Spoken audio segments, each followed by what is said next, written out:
Hi అండి. Welcome to my channel. శ్రీరస్తు శుభమస్తు చిన్న షార్ట్ స్టోరీ అండి. ఒక 10 లోపే భాగాలు ఉంటాయి. సో, అందరూ ఈ స్టోరీని చూసి మీకు నచ్చితే ప్లీజ్ లైక్ చేసి, షేర్ చేసి, సబ్స్క్రైబ్ చేసుకుని ఛానల్‌కి సపోర్ట్ అందిస్తారని ఆశిస్తూ ఇంకా మొదటి భాగంలోకి వెళదాం. మహదీ!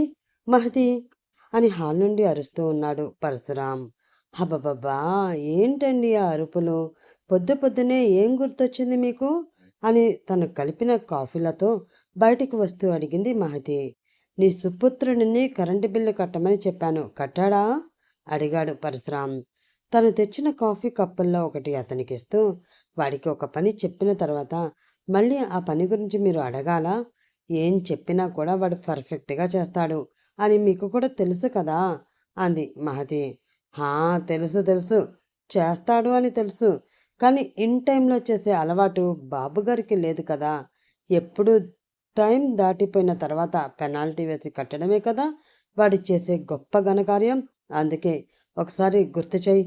లేదు అంటే బిల్లు కట్టలేదు అని వాళ్ళు వచ్చి ఫీజులు పీక్కుని వెళ్ళిపోయే వరకు అయ్యగారికి గుర్తుండదు ఆ సంగతి అని పరశురాం అనడంతో పొద్దు పొద్దునే వాడిని ఆడిపోసుకోవడం మొదలుపెట్టేశారు. ఏదో ఒకటి అననిదే మీకు రోజు గడవదే వాడిని అని అంటూ మరొక కప్పు అక్కడే కూర్చుని ఉన్న తన అత్తగారు ఆదిలక్ష్మికిచ్చి ఇంకొక కప్పు తన కొడుకు కీర్తన్కి ఇవ్వడానికి అతని గదిలోకి వెళ్ళింది ఆమె. కానీ ఆ గదిలో అతను లేడు. ఖాళీగా ఉన్న బెడ్ వైపు చూసి, నేను చూస్తున్నది నిజమేనా? నా కొడుకు ఇంత పొద్దున్నే నిద్రలేచాడా? వీడికి ఇలాంటి బ్యాడ్ హ్యాబిట్స్ అసలు లేవు కదా! మరి పొద్దున్నే లేచి ఏం చేస్తున్నాడబ్బా? అని అంటూ వాష్‌రూమ్ వైపు చూసింది. తన కొడుకు వాష్‌రూమ్‌లో ఉన్నాడేమో అని. కానీ ఆ డోర్ కూడా లైట్‌గా ఓపెన్ చేసి ఉండడంతో అందులో కూడా అతను లేడు అని అర్థమవడంతో పొద్దు పొద్దునే వీడు ఎక్కడికి వెళ్ళాడు? అని అనుకుంటూ అదే ఆలోచించుకుంటూ హాల్లోకి వచ్చిన ఆమె చూసుకోకుండా తన ముందు ఉన్న టేబుల్‌ని తన్నుకోవడంతో కాలు నొప్పి వచ్చి అమ్మా! అంటూ చిన్నగా అరిచింది. ఆ అరుపు విని ఏమైందే? అంటూ అడిగాడు పరశురాం. టేబుల్ తగిలిందండి అని మహతి చెప్పడంతో అందుకని చెప్పేది. కళ్ళు నెత్తి మీద కాకుండా ముందు పెట్టుకుని కిందకి చూస్తూ నడవాలి అని. మనకి ఎప్పుడూ పై చూపే తప్ప కింద చూపు ఉండదు కదా! అంటూ వెటకారం చేశాడు పరశురాం. ఈయనకి పొద్దు పొద్దున్నే నన్ను నా కొడుకుని ఏదో ఒకటి అనందే రోజు తెల్లవారునట్లు అనిపించదేమో అని తిట్టుకుంటూ అత్తయ్య గారు కీర్తన్ని ఏమైనా చూసారా? వాడు తన గదిలో లేడు. ఇంత పొద్దున్నే ఎక్కడికి వెళ్ళాడో ఏంటో అంటూ అడిగింది మహతి. ఏంటి? గదిలో లేడా? అంటే పొద్దున్నే బేవర్సు తిరుగుళ్ళు తిరగడానికి రోడ్డు మీద పడిపోయాడా? ఇద్దరూ కాళ్ళు నరికేసి ఒక మూలను కూర్చోబెడితేనే గాని మీ ఇద్దరూ కుదురంగా ఉండరు అంటూ విసుక్కున్నాడు పరశురాం. అబ్బా! ఇప్పుడు మేమిద్దరం ఏం చేశామండి? కోపంగా అడిగింది మహతి. హా! ఏం చేశారా? పొద్దున్నే లేచి అమ్మకి, నాన్నకి సహాయం చేద్దామని లేని ఆ వెధవ రోడ్ల మీద పడి తిరుగుతూ ఉంటే, నువ్వు ఇంట్లో తిరుగుతూ వస్తువులన్నీ నీ కాళ్ళతో తన్నుతూ డ్యామేజ్ చేస్తున్నావు. ఇంతకు మించి ఇంకేం చేస్తారు మీరు? ఒకవేళ చెయ్యాలని ప్రయత్నిస్తే కాళ్ళు నరకడం కాదు, ఇద్దరిని చంపి పడేస్తాను. ముఖ్యంగా ఆ వెధవకి చెప్పు. నా పరువు పోయే పని ఏదైనా చేశాడు అంటే ప్రాణం తీసేస్తాను అని అంటూ పరశురాం అంటూ ఉండగానే నాన్నా అంటూ ఒక పిలుపు అతని చెవిని చాలా దీనంగా చేరింది.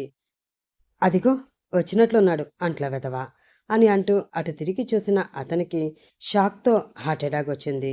అలాగే మహతి కూడా చూడగా ఆమె చేతిలో ఉన్న కాఫీ కప్ కింద పడి పగిలి పెద్ద సౌండ్ చేయడంతో కనీసం ఆ సౌండ్తో కూడా షాక్ అయి బొమ్మల్లా మిగిలిపోయిన వాళ్ళిద్దరూ స్పృహలోకి రాలేదు.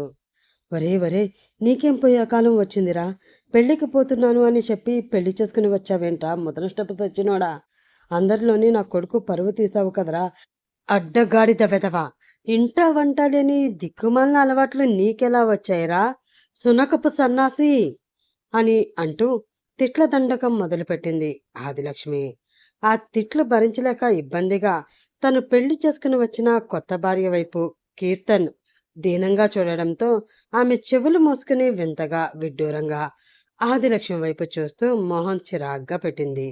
అది చూసి హోసే బామ్మ పరువు తీస్తున్నావు కదే అని మనసులో అనుకుని, అది బామ్మ ఏం జరిగిందంటే అని ఏదో చెప్పడానికి నోరు తెరిచాడు. నోరు ముయ్యరా సన్నాసి! చేస్తున్న దౌర్భాగ్య పని చాలదు అన్నట్లు మళ్ళీ సమర్థించుకోవాలని చూస్తున్నావా? నువ్వు ఆ పిల్ల ఎక్కడికైనా పోయి చావండి. అంతే తప్ప ఇంట్లో అడుగుపెట్టారు అంటే ఇద్దరి కళ్ళు నరికేస్తాను అంటూ వార్నింగ్ ఇచ్చింది ఆదిలక్ష్మి. ఆ తిట్లు చెవుల్లో చేరి నవనాడులని ఉత్తేజపరచడంతో స్పృహలోకి వచ్చారు మహది, పరశురాం. ఇంకా తిడుతూ ఉన్న బామ్మని చూసి, అమ్మా నువ్వు కాసేపు సైలెంట్గా ఉండవే అని చెప్పి, మహది వెళ్ళి వాళ్ళకి హారతిచ్చి లోపలికి తీసుకురా అంటూ చెప్పాడు పరశురాం. ఏంట్రా నువ్వు మాట్లాడేది? మతిగాని పోయిందా ఏంటి నీకు? మన పర్మిషన్ లేకుండా మనకి చెప్పకుండా ఎవరినో దారిని పోయేదాన్ని మెడలో దండ వేసి వాడు దాన్ని తీసుకుని వస్తే వాళ్ళకి హారతి పట్టి ఆహ్వానించమని నువ్వు చెప్తున్నావా? దీనికి నేను ఎట్టి పరిస్థితుల్లోనూ ఒప్పుకోను. మనకంటూ ఒక కులం, గోత్రం, పద్ధతి, పాడు అన్నీ ఉన్నాయి. వాటినన్నిటినీ గంగలో కలిపి ఎవత్తులో తీసుకువచ్చి ఈ ఇంటి కోడల్ని చేస్తాను అంటే నేను చచ్చినా ఒప్పుకోను అంది ఆదిలక్ష్మి మూతి తిప్పుకుంటూ. ఒప్పుకోవాలమ్మా, ఒప్పుకోక తప్పదు. వాడు ఆల్రెడీ పెళ్లి చేసుకుని వచ్చాడు. ఇప్పుడు మనం ఏమీ చేయలేము. అయినా ఎందుకు పనికిరాని ఈ వెధవకి పెళ్ళవుతుందా లేదా అని ఇన్ని రోజులు టెన్షన్ పడి చచ్చాను. కానీ ఏదోలా ఆ అమాయకురాలు గొంతు కోసి వాడు ఆమెను పెళ్లి చేసుకుని తీసుకువచ్చాడు. ఎవరి దగ్గరకన్నా వెళ్ళి నా కొడుక్కి మీ కూతుర్ని ఇవ్వండి అని అడిగితే వాళ్ళేమంటారో, ఎక్కడ నా మీద పడి పీక కొరికి చంపేస్తారో అని భయపడి చచ్చేవాళ్ళం కదా. ఇంక మనకి ఆ దిగులు ఉండదు. పాపం పిచ్చిపిల్ల వీడు చెప్పిన మాయ మాటలను నమ్మి ఇష్టపడి చేసుకుని వచ్చింది కాబట్టి ఆ అమ్మాయి వాడి సంగతి చూసుకుంటుంది. ఇంకా చంపుకున్నా నరుక్కున్నా ఏడ్చాడులే వెధవ వీడితో నాకెందుకు అని వదిలేసిన అంతా అమ్మాయి ఇష్టం. మనం చూస్తూ ఉండడం తప్ప ఏమీ చేయలేము. పెద్దవాళ్ళ మన ధర్మాన్ని మనం కాపాడుకుందాం. ముందైతే వాళ్ళని ఇంట్లోకి రానివ్వు. ఒక మంచి ముహూర్తం చూసి వేరుకపురం పెట్టిస్తే వాళ్ళు ఏడిపేదో వాళ్ళే ఏడుస్తారు. ఈ విషయం గురించి ఇంకేమీ మాట్లాడొద్దే అమ్మా అని కొంచెం గట్టిగా పరశురాం చెప్పడంతో అతని వైపు ఒక్కసారి ఎగాదిగా చూసి కిచెన్ వైపు వెళ్ళింది మహతి. బామ్మ తిట్లతో, తండ్రి ఇంట్రడక్షన్తో తన మీద వాళ్ళకి ఉన్న గొప్ప అభిప్రాయం చూసి ఉప్పొంగిపోయిన కీర్తన్ మనసు అప్పటికప్పుడే ఏదైనా నీళ్లు లేని బావి చూసుకుని అందులో దూకి చావాలి అని తెగ ఆతృతపడింది. కానీ తనకి సూసైడ్ అంతగా సూట్ అవ్వదు అని అనుకున్న అతను తన నిర్ణయాన్ని వాపస్ తీసుకుని, మా వాళ్ళకి కొంచెం చాదస్తం ఎక్కువ, మీరు ఏమీ అనుకోకండి అంటూ పక్కనే ఉన్న అమ్మాయికి చిన్నగా చెవిలో చెప్పాడు. దానితో చంపేసేలా అతన్ని చూసింది ఆ అమ్మాయి. ఆ చూపు చూసి భయపడి, వామో ఇది వాళ్ళకన్నా డేంజరస్ పీస్ లా ఉంది. నా కర్మకాలి వెళ్ళక వెళ్ళక ఆ పెళ్లికి వెళ్ళడం ఎందుకు? దీన్నక్కడ తగిలించుకుని నాతో తెచ్చుకోవడం ఎందుకు? చిచ్చి, జీవితంలో పెళ్లి చేసుకోకూడదు అనుకున్నా. నేను ఇలా పెళ్లి అనే బంధంలో ఇరుక్కుపోతాను అని కలలో కూడా అనుకోలేదు. అయినా పర్వాలేదు, త్వరగా దీన్ని వదిలించుకుని నా హ్యాపీ లైఫ్ నేను లీడ్ చేయాలి అని మనసులో అనుకున్న అతను కొన్ని క్షణాల క్రితం జరిగిన సంఘటన దగ్గరికి వెళ్ళాడు. తన ఫ్రెండ్, నా పెళ్ళిరా, నువ్వు మరీ మరీ రావాలి అని 1కి 100 సార్లు చెప్పడంతో ఇలాంటి పెళ్ళిళ్ళకి పేరంటాలకి ఎప్పుడూ దూరంగా ఉండే అతను ఇంక తప్పక ఆ పెళ్లికి వెళ్ళాడు. అతను వెళ్ళేసరికి ఆ కళ్యాణ మండపం అంతా కొంచెం హడావిడిగా ఉంది. బాబోయ్, పెళ్లి చేసుకుని ఒకటే ఇంట్లో కొట్టుకుంటూ చచ్చే వీళ్ళిద్దరి కోసం ఇంతమంది వచ్చి మరీ జీవితాంతం కొట్టుకు చావండిరా అని ఆశీర్వదించడం అంత అవసరమా? లైఫ్ లాంగ్ తిట్టుకుంటూ కొట్టుకుంటూ బ్రతకడమే తప్ప పెళ్లి చేసుకుని ఎవడు బాగుపడతాడు? ఆ మాత్రం దానికి ఎంత పెద్ద కళ్యాణ మండపం, ఎంతమంది జనం, జనానికి కడుపు పట్టకపోయినా సరే ఇంకా కడుపులో లోపలికి తోసుకోవాలి అన్నట్లు ఉండే వందల రకాల వెరైటీస్. ఈ డబ్బున్న వాళ్ళకి ఇలా తగలేయడం తప్ప ఆ డబ్బులు పేదవాళ్ళకి, లేని వాళ్ళకి సహాయం చేయడం లాంటి మంచి పనులు రావనుకుంటా అని తిట్టుకుంటూ కళ్యాణ మండపంలోకి వెళుతూ ఉన్న అతనికి ఎదురు వచ్చాడు అతని స్నేహితుడు. అతన్ని చూసి, మనసులో లేని సంతోషాన్ని మొహం మీద చూపిస్తూ, అరే కంగ్రాట్స్ రా మామ, పెళ్లి చేసుకుని సర్వనాశనం అయిపోవడానికి సిద్ధమవుతూ ఉన్న నీకు నా హృదయపూర్వక ధన్యవాదాలు అంటూ చెప్పాడు కీర్తన్. ధన్యవాదాల సంగతి తర్వాత కానీ కార్ తీసుకురమ్మన్నాను, తీసుకువచ్చావా అంటూ అడిగాడు ఆ స్నేహితుడు బాబీ. హా, తీసుకొచ్చాన్రా. వెళ్ళి నీ పేరు చెప్పగానే కార్ కీస్ తీసుకువచ్చి నా చేతిలో పెట్టాడు. బయట పార్కింగ్లో ఉంది అంటూ చెప్పాడు కీర్తన్. సరే అయితే నువ్వు వెళ్ళి ఆ కార్ కళ్యాణ మండపం బ్యాక్ సైడ్కి తీసుకువచ్చి పెట్టు అంటూ చెప్పాడు బాబీ. ఎందుకురా అనుమానంగా అడిగాడు కీర్తన్. అబ్బా, చెప్పింది చేయరా, ఇంకా ముహూర్తానికి అరగంట మాత్రమే సమయం ఉంది, అసలే ఆలస్యం చేయకూడదు, ముందు వెళ్ళరా బాబు అంటూ కంగారు పెట్టేశాడు బాబీ. ఏదో టెన్షన్లో ఉన్నాడు, బహుశా ఎవరినన్నా ఎక్కడికన్నా తీసుకువెళ్ళాలేమో అని అనుకున్న కీర్తన్ సరేరా అని చెప్పి పార్కింగ్లోకి వెళ్ళి ఆ కార్ తీసుకువచ్చి కళ్యాణ మండపం బ్యాక్ సైడ్లో పెట్టి కార్ దిగి ఆ కారుకి ఆనుకుని బాబీ వస్తాడేమో అని అతని కోసం ఎదురు చూస్తూ ఉన్నాడు. సరిగ్గా అప్పుడే గోడ పైనుంచి ఒక బ్యాగ్ అతని నెత్తి మీద పడింది. అబ్బా, ఎవడ్రా వాడు అని గట్టిగా కీర్తన్ అడుగుతూ ఉండగా ఆ గోడ దూకాడు బాబీ. దాంతో అతని వైపు కొంచెం అయోమయంగా చూస్తూ, నువ్వేంట్రా గోడ దూకుతున్నావు, దర్జాగా మెయిన్ ఎంట్రన్స్ లోంచి రాకపోయావా అంటూ అడిగాడు కీర్తన్. అప్పుడు గాని వాళ్ళు నా కాళ్ళు విరిచి పొయ్యిలో పెట్టి దాని మెడలో బలవంతంగా తాళి కట్టించరు అని మనసులో అనుకుని, దాని సంగతి తర్వాత చెప్తాను కానీ ఇదిగో ఈ లెటర్ తీసుకువెళ్ళి పెళ్లి కూతురికి ఇవ్వు అని బాబీ చెప్పడంతో, రే ఎలా కనిపిస్తున్నానరా నీ కంటికి, బ్రోకర్ లాగానా, మీ ఇద్దరి ప్రేమ రాయబారాలు అటూ ఇటూ మార్చడానికి నేను తప్ప మీకు వేరే మనిషి దొరకలేదా అంటూ సీరియస్గా అడిగాడు కీర్తన్. ఒరే మామ, ఇది ప్రేమ రాయబారం కాదురా, నీ జీవితాన్ని మార్చేసే రాయబారం. ఇది తీసుకువెళ్ళి ఆ అమ్మాయి చేతిలో పెట్టిన మరుక్షణం నీ జీవితం ఎక్కడికో వెళ్ళిపోతుంది. ఆ తర్వాత నీ కళ్ళు ఆశగా నా కోసమే వెతుకుతాయి. జీవితంలో మర్చిపోవాలి అనుకున్నా కూడా నన్ను మర్చిపోలేవురా. మాటి మాటికి నేనే గుర్తొస్తాను. నేను చేస్తున్న ఈ సహాయాన్ని జీవితాంతం గుర్తు పెట్టుకుంటావు. నాకు ఆ నమ్మకం ఉంది. నా మాట వినరా. నీ మంచి కోరే నీ స్నేహితుడు నీకోసం మంచి చేస్తున్నాడు అని అర్థం చేసుకోరా. వెళ్ళరా బాబు అని అంటూ ఆ లెటర్ అతని చేతిలో పెట్టి ముందుకు తోసిన బాబీ వైపు కోపంగా చూస్తూ ఉన్నాడు కీర్తన్. అతని మాటలేంటో అతను చేస్తున్న పనులేంటో సరిగ్గా అర్థం కావడం లేదు కానీ బ్యాక్గ్రౌండ్లో మాత్రం ఏదో శవాల ముందు వాయించే మ్యూజిక్, డప్పుల శబ్దం లాంటివి లేలగా వినిపిస్తున్నాయి. ఏదో తేడాగా ఉందే, వీడు నాకేమైనా టెండర్ పెడుతున్నాడా ఏంటి అని మనసులో అనుకుంటూ అతను అలాగే చూస్తూ ఉండగా, వెళ్ళరా బాబు, నీకు దండం పెడతాను, టైం అయిపోతుంది అని అతనితో చెప్పి ఆ కార్ ఎక్కి కార్ స్టార్ట్ చేసుకుని ఫాస్ట్గా అక్కడి నుంచి వెళ్ళిపోయాడు బాబీ. వెళుతున్న ఆ కారు వైపు చూసి, రే ముహూర్తానికి టైం అవుతూ ఉంటే ఇప్పుడెక్కడికి రా అని వెనక నుంచి అరిచి అడిగాడు కీర్తన్. కానీ ఆ అరుపు గాలిలో కలిసిపోయింది తప్ప వేగంగా దూసుకుపోతున్న బాబీ చెవిలో అయితే పడలేదు. దాంతో ఒక నిట్టూర్పు వదిలి ఎవరన్నా తీసుకురావడానికి వెళుతున్నాడేమో అనుకుని ఆ లెటర్ పెళ్లి కూతురికి ఇవ్వాలి అనుకున్న కీర్తన్ కళ్యాణ మండపంలోకి వెళుతున్నాడు. అప్పటికే అక్కడ ఒక చిన్న గందరగోళం నెలకొంది. గుంపులు గుంపులుగా జనం మూగి మాట్లాడుకుంటూ ఉన్నారు. వాళ్ళలో కొందరి మొహాలు బయటికి కనబడని ఆనందం, మరికొందరి మొహాలలో కంగారు, ఇంకొందరి మొహాలలో అయోమయం ఉండగా అసలు నోటి నుండి శబ్దం కూడా పైకి రాకుండా ఏవేవో గుసగుసలు సీక్రెట్గా పెట్టుకుంటున్నట్లు అనిపిస్తుంది అతనికి. అదంతా చూసిన కీర్తన్కి ఒక పక్కన అనుమానంగానే ఉంది.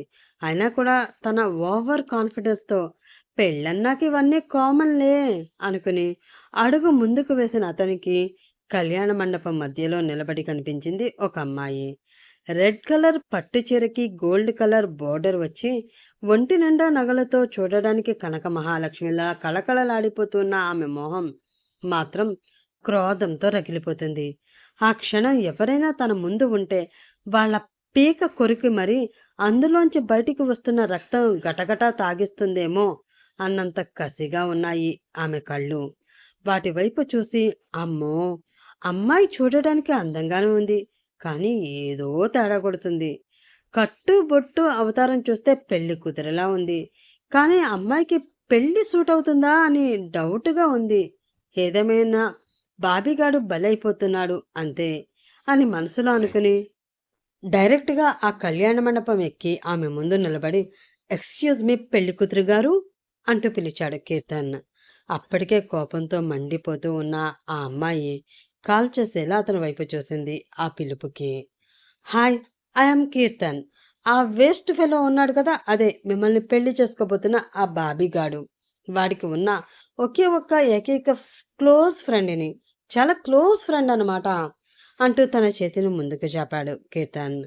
ఆ మాటతో తన పిడికిలిని గట్టిగా బిగించి అతని వైపు మరింత సీరియస్‌గా చూసింది ఆ అమ్మాయి. ఇదేంటి సెకండ్ కోసం చేతిని జాపినా చెయ్యి కలపదు. పెళ్లి కూతురు కదా! సిగ్గుపడుతుందేమోలే.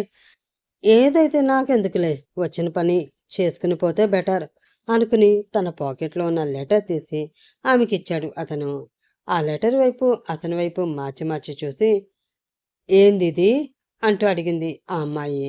ఆ వాయిస్లో కొంచెం గరుకుతనం చూసి, అమ్మాయిలు పువ్వులా సుకుమారంగా ఉంటారు అని చెప్పిన వాళ్ళందరినీ వరుసలో పెట్టి మరీ ఈ అమ్మాయిని చూపిస్తే దెబ్బతో తమ ఆలోచన మార్చుకుని ఈమెకొక దండం పెట్టి ఇక్కడి నుంచి వెంటనే పారిపోతారు. అలా జనం దడుచుకునేలా ఉంది ఈవిడ గారి గొంతు అనుకుని, లెటర్ మేడం, లవ్ లెటర్ అంటూ చెప్పాడు కీర్తన్.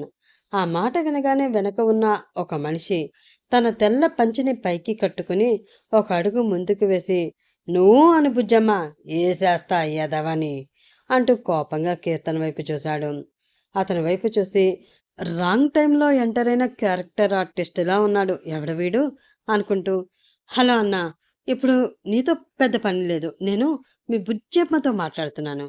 కాసేపు నువ్వు సైలెంట్‌గా పక్కనుండు. పక్కకెళ్ళి బాబు అని అతని భుజం మీద చెయ్యి వేసి మరీ చెప్పి, తీసుకోండి బుజ్జమ్మ గారు ఈ లవ్ లెటర్ తీసుకుని గదిలోకి వెళ్ళి రహస్యంగా చదువుకొని అందులో ఉన్న ప్రేమ వాక్యాలు తలుచుకుని తలుచుకుని మురిసిపోతూ కాలాన్ని గడిపేయండి చెప్తాను అన్నాడు కీర్తన్. ఆ మాటతో తన చేతిలో ఉన్న కత్తి అతని పీక మీద పెట్టి, నువ్వు అను బుజ్జమ్మ, ఏసేస్తాను ఎదవని అంటూ మళ్ళీ అన్నాడు ఆ పక్కనే ఉన్న వ్యక్తి. సడన్‌గా కత్తి వచ్చి పీక మీద పడడంతో తడిచిపోయింది మనవడికి. వామ్మో! ఇదేదో పెద్ద ఫ్యాక్షనిస్ట్ ఫ్యామిలీలా ఉంది. ఆ సచ్చినోడు నన్ను వీళ్ళ దగ్గర బుక్ చేసాడేంటి? జీవితాంతం నన్ను తలుచుకుంటావురా, అస్సలు మర్చిపోలేవు అని ఆ ఎదవ అన్నప్పుడే అర్థం చేసుకుని ఉండవలసింది. ఎక్కడో నన్ను బుక్ చేస్తున్నాడని. దరిద్రుడు!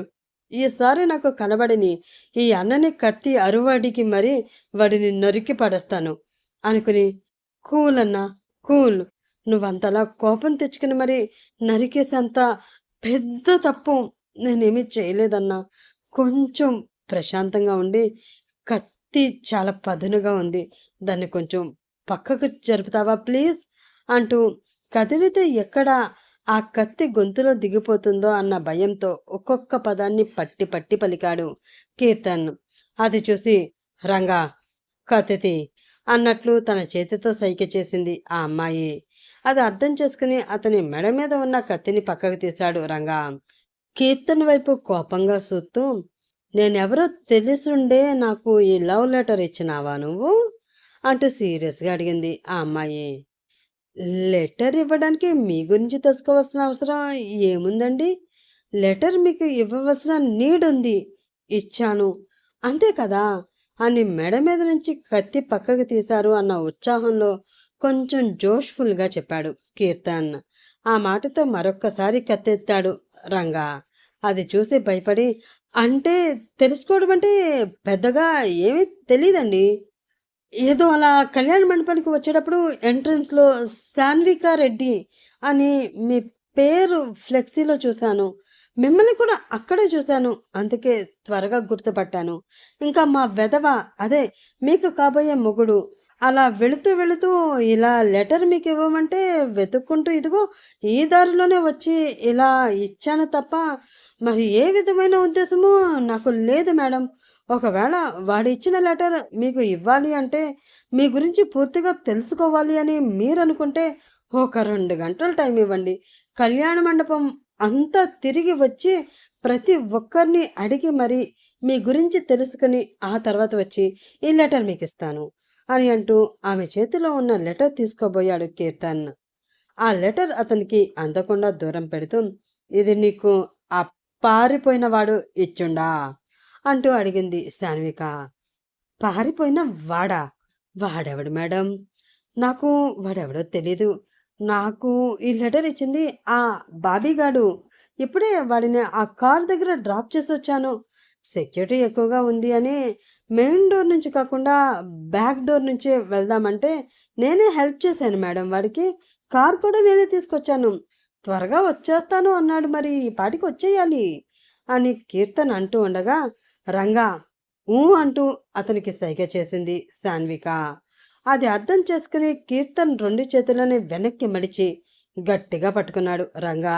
ఏ ఏంటిది, నన్ను వదలండి అని కీర్తన్ గింజుకుంటూ ఉంటే అతనికి అరవవద్దు అన్నట్లు తన చేతిని చూపించి, అరవ మాకు, అరిసినావంటే గొంతులో పానం గాలిలో కలిసిపోతుంది, కూసంతా గమ్మునుండు అని సీరియస్గా చెప్పి ఆ లెటర్ తీసి చదవడం ప్రారంభించింది సాన్విక. ఆమె గొంతులోని గాంభీర్యం, కళ్ళల్లో కోపం చూసిన కీర్తన్కి గొంతు తడి ఆరిపోవడంతో మాట బయటికి రావడం లేదు. ఇంకా శరీరంలో చాలా మార్పులు జరుగుతున్నాయి. భయంతో ఏవి బయటకు వచ్చేస్తాయో అన్నది కూడా అతనికి అర్థం కావడం లేదు. ఒళ్ళంతా చెమటలు పట్టేస్తూ ఉన్నాయి. మరొక్కసారి బాబీ ఎస్కేప్ అయిపోయేటప్పుడు అన్న మాటలు ఇంకోసారి తలుచుకుని, దేవుడా, నా ప్రాణం పోయినా పర్వాలేదు కానీ పోయే ఒక్క నిమిషం ముందైనా వాడిని చంపేసేటట్లు ఆశీర్వదించవయ్యా. పడుకున్నా నాకు ఫోన్ చేసి మరీ పెళ్ళి పెళ్ళి అంటూ ప్రాణాలు తోడేసి ఇక్కడికి వచ్చాక నన్ను వాడుకుని వాడు ఎస్కేప్ అయిపోయి నన్ను ఇరిగించేశాడు దరిద్రుడు. వాడు వెళ్లే కారుకి యాక్సిడెంట్ అయి వాడి బాడీ ఏ ట్రైన్ కిందో పడి నుజ్జునుజ్జైపోవాలి వెధవ సచ్చినోడు అని తిట్టుకుంటూ శాన్విక మొహమే చూస్తూ ఉన్నాడు అతను. ఆ లెటర్ చదువుతూ ఉంటే ఆమె మొహం అంతకంతకీ కోపంతో ఎరిపెక్కిపోతుంది. అది చూస్తున్న కీర్తన్కి అర్థమైపోతుంది, తన జీవితంలో ఏ ముచ్చట జరగకముందే తన బాడీ పాడి మీదకి ఎక్కేస్తుంది అని. ఆ క్షణం అతనికి గుర్తు వచ్చిన ఒకే ఒక్క వ్యక్తి పరశురాం. నాన్న, నన్ను కన్నది మొదలు నిన్న రాత్రి పడుకునే వరకు కూడా తిడుతూనే ఉన్నావు. నీ తిట్లు ఎంత త్వరగా ఫలించి నేను పైకి పోయే సమయం వచ్చేసింది. ఇక నువ్వు ఎవరిని తిడతావు నాన్న? ఐ మిస్ యూ నాన్న. నీకన్నా ఎక్కువగా నీ తిట్లనే నేను చాలా మిస్ అవుతున్నాను. నేను పైకి పోయినా పర్వాలేదు, నా ఫోటో ముందు నిలబడి నువ్వు తిట్టడం మాత్రం మానొద్దు అని మనసులోనే తన తండ్రికి చెప్పుకుని చనిపోవడానికి సిద్ధపడి గట్టిగా కళ్ళు మూసుకున్నాడు అతను. అప్పుడే గట్టిగా సత్తిరెడ్డి అంటూ శాన్విక అరిచిన అరుపుకి ఆ కళ్యాణ మండపం అంతా ఒక్కసారిగా ఉలిక్కిపడింది. దాంతో పాపం భయపడిన మన పసిపిల్లవాడు ఒక్కసారిగా కళ్ళు తెరిచి చూశాడు. ఎర్రని చింతనొప్పుల్లాంటి ఆమె కళ్ళతో తన వైపు చూస్తూ ఉన్న శాన్వికని చూడగానే పాపం పిల్లవాడికి 102 డిగ్రీల జ్వరం వచ్చేసింది అప్పటికప్పుడే. ఆమె అరిచిన అరుపుకి పరిగెత్తుకుంటూ వచ్చిన సత్తిరెడ్డి, చెప్పు బుజ్జమ్మ అంటూ అడగడంతో, పోయి ఆ తాళి పట్రా అంటూ ఆర్డర్ వేసింది సాన్విక. అట్నే బుజ్జమ్మ అంటూ పంచ ఎగ్గట్టుకుని మరీ పరుగుపెట్టి మండపం మధ్యలో కలసంపై పెట్టిన తాళిపట్టు తీసుకువచ్చి, ఇందా బుజ్జమ్మ అన్నాడు సత్యరెడ్డి. నాకు కాదు, అదిగో ఆడికి ఇయ్యి అంటూ కీర్తన్ వైపు చూపించింది సాన్విక. అయ్యో, ఇప్పుడు నాకు గిఫ్ట్లు గట్రా ఏమీ వద్దండి, అందులో బంగారం నా అసలే వద్దు. ఇప్పుడు ఎంత కాస్ట్ ఉంది, 1,00,000 దాటిపోయింది కదా కాసు. ఎంత పెద్ద గిఫ్ట్ వస్తే మళ్ళీ నేను మీకు ఇలాంటి గిఫ్ట్ తిరిగి ఇవ్వలేను. దయచేసి నాకు అలాంటివేమీ వద్దు అండి. నన్ను వదిలేస్తే అదే చాలు, ఒక్క అంగలో సందు దాటేస్తాను భయంతో వణుకుతున్న గొంతుతో అన్నాడు కీర్తన్. ఆ తాళి నీకు ఇస్తా ఉండది గిఫ్ట్గా కాదబ్బి, అది తీసుకుని ఇప్పుడే నా మెడలో గట్టు అంటూ చెప్పింది సాన్విక. ఆ మాటతో ఒక్కసారిగా ఒళ్ళు చల్లబడిపోయి బీపీ డౌన్ అయిపోవడంతో కళ్ళు తిరిగి కిందపడిపోయాడు కీర్తన్. అది ముందుగానే గ్రహించిన సత్యరెడ్డి చేతిలోని కత్తి అతని పీక మీదకి వెళ్ళింది. అమ్మి చెప్పినట్లు ఆ తాళి అమ్మి మెడలో కట్టకుండా నువ్వు కింద పడిపోయినావు అంటే ఇటు నుండి నువ్వు పోయేది దావఖానాకో లేదా నీ ఇంటికో కాదబ్బి, డైరెక్ట్గా నీ శవాన్ని పూడ్చిపెట్టడానికి శ్మశానానికి తీసుకుపోతాం, యాదించుకో అంటూ వార్నింగ్ ఇచ్చాడు సత్యరెడ్డి. సరిగ్గా అప్పుడే ఎవరో మొహం మీద చిటుకు వేయడంతో అప్పటి వరకు జరిగింది తలుచుకుంటూ వణికిపోతూ ఉన్న కీర్తన్ ఒక్కసారిగా స్పృహలోకి వచ్చాడు. ఎదురుగా అతని చెల్లెలు అంజలి హారతి పళ్ళెంతో కనిపించింది. ఆమెను చూసి, సమయానికి పిలిచావే బంగారు తల్లి, లేదు అంటే నా జీవితంలో జరిగిన ఆ ఘోరాన్ని తలుచుకుని మళ్ళీ ఇక్కడే ఏ బీపీయో డౌన్ అయిపోయి పడిపోయేవాడిని అని మనసులో అనుకుని ఆమె వైపే చూస్తూ, ఏంటి గుమ్మానికి అడ్డుగా ఉన్నావు? అసలే చాలాసేపటి నుంచి నిలబడి నిలబడి ఉన్నాను, కాళ్ళు పీకేస్తున్నాయి, కొంచెం లోపలికి రానివ్వవే, కూర్చుని మాట్లాడుకుందాం అన్నాడు దీనంగా మొహం పెట్టి కీర్తన్. అమ్మా, ఆశ దోశ అప్పడం వడా, నువ్వు పెళ్లి చేసుకుంటే నాకు బోలెడు ఆడబడుచు కట్నం వస్తుందని నీ మీద చాలా ఆశలు పెట్టుకున్నానురా. కానీ నువ్వేమో ఇలా ఎవరినో చేసుకుని తీసుకువచ్చి నాకు సడన్ షాక్ ఇచ్చావు. ఆ షాక్ నుండి ఏదో ఇప్పుడే కొంచెం కొంచెం తేరుకుని నీకు హారతిచ్చి కనీసం హారతి పళ్ళెంలో నువ్వు వేసే డబ్బులు చూసైనా సంతృప్తి పడదాము అనుకుంటే కాళ్ళు లాగుతున్నాయి, తల తిరుగుతుంది అంటావేంట్రా విధవా. ముందు బుద్ధిగా హారతి తీసుకుని తర్వాత మా వదినమ్మ పేరు చెప్పి నాకు హారతి పళ్ళెంలో డబ్బులు వేసి కుడికాలు లోపల పెట్టు, లేదంటే కాళ్ళు విరగ్గొట్టేస్తాను చెప్తున్నాను అంటూ బెదిరించింది అంజలి. దేవుడా, ఈరోజేంటి అందరూ నాతో ఇలా ఆడేసుకుంటున్నారు అనుకుంటూ, నువ్వు విరగ్గొట్టవలసిన అవసరం లేదే. ఆల్రెడీ నా కాళ్ళు చేతులు విరగ్గొట్టడానికి మాత్రమే కాదు, అవసరమైతే నా ప్రాణాలు తీసేయడానికి కూడా మనుషులు రెడీగా ఉన్నారు నా వెనక అని తన పక్కకి చూసిన అతనికి తన వైపు చాలా సీరియస్గా చూస్తూ కనిపించింది శాన్వి. ఆమె చూపు చూసి భయపడి తల వంచుకున్నాడు కీర్తన్. వాళ్ళ సంగతి నాకు తెలియదురా, నువ్వు ఆడబడుచు కట్నం ఇచ్చే లోపలికి రావాలి, లేదు అంటే నీ పెళ్ళాన్ని తీసుకుని ఇలాగే బయటికి పో, లోపలికి రావడానికి మాత్రం వీలు లేదు మొండిగా చెప్పింది అంజలి.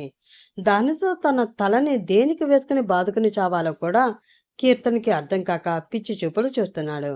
అబ్బా అంజు, అల్లరి చేయకు, వాడేదో పిల్లాడు, తెలిసి తెలియక పెళ్లి చేసుకుని వచ్చాడు, వాడితో గొడవేంటి, ముందు హారతిచ్చి వాళ్ళిద్దరిని లోపలికి రమ్మను, తర్వాత సంగతి తర్వాత చూసుకుందాం అంది మహతి. చూసుకుందామంటే తర్వాత చూసుకోవడానికి ఏముంటుంది, వాడి బొందాని పిండాకుడు. అయినా బంగారం, నువ్వు అడక్కడక్క ముష్టి సంఘానికి అధ్యక్షుడైన వాణ్ణి కట్నం అడగాల, వాడే వేస్ట్ ఫెలోగాడు, ఇంకా వాడు నీకేమిస్తాడమ్మా అని అంటూ తన పర్స్ తీసి అందులో ఉన్న 2000 నోట్ అతనికిస్తూ, ఇదిగోరా, దానికి కట్నం ఇచ్చి నీ పెళ్ళాన్ని తీసుకుని లోపలికి తగలడు అన్నాడు పరశురాం. 2000ఏనా అని బేరగా మొహం పెట్టింది అంజలి. 2000 కాకపోతే 2 కోట్లు ఇవ్వడానికి నీ అన్నయ్య ఏమైనా కోటేశ్వరుడు అనుకుంటున్నావా, లేక వాడు కట్టుకొచ్చింది ఏమైనా ఏదైనా రాజ్యానికి యువరాణి అనుకుంటున్నావా? మూసుకుని ఇచ్చింది తీసుకుని వాళ్ళకి హారతివ్వు, లేదు అంటే అవి కూడా నీకు దక్కవు. పెళ్ళయింది, దిక్కుమాలిన ఎదవలందరికీ పార్టీ ఇవ్వాలి అంటూ నీ అన్న అవి కూడా ఎత్తుకుపోయినా పోతాడు, తర్వాత నీ ఇష్టం వెనక నుంచి గొరిగింది ఆదిలక్ష్మి. ఆ మాటతో కోపంగా ఆమె వైపు చూసింది శాన్వి.